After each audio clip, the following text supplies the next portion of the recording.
and so am I. So I'll try and keep this concise. There's a lot that can be said about junior year. For instance, it was the first year that I could drive to school. I refused to buy a parking pass because I figured I could just snag a spot in the alley. I thought I was pretty slick for not paying $80 the first day. The way it usually worked out, though, I got to school at like 8:27, and I had to park at Fred Meyer's. So, needless to say, I was late to school almost every day. And Fred Meyer's kept sending threats to the attendance office that they would tow my car. So I just switched up spots to throw them off. Eventually they caught on though and I had to start parking behind the fence by the track. Both were terrible locations, like a mile away from my first period. So the second half of the year I was even later.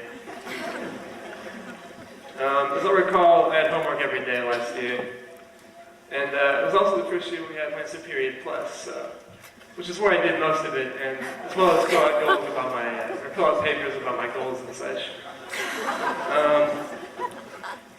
Second lunch was rough the first couple months. That extra period really separated the men from the boys, as they say. Being a fat kid, I found it particularly difficult, so I just grabbed on pistachios in Mr. Vandenberg's class to hold myself over, and then lined up the shells on my desk in the shape of dinosaurs, until he yelled at me for making a mess. What sticks out in my mind the most about last year was meeting all the kids and teachers whose names I didn't know. And by the end, I pretty much knew everybody in the building. I had Mr. Naughton for chemistry, and he pretty much just blew my mind every day. Lessons about moles and the elements and whatnot.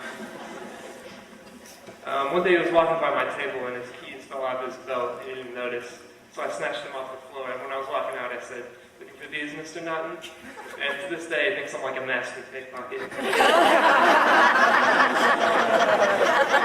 All in all, it was a big year for me. I started a club, virtual athletics. We only met like twice, but it's really more of a lifestyle than a club anymore. I ran the senior class office, which has been an important part of my senior year, and made me feel pretty involved. I'll leave you all with a couple words of encouragement. Walk with sunshine in your hearts. Thank you.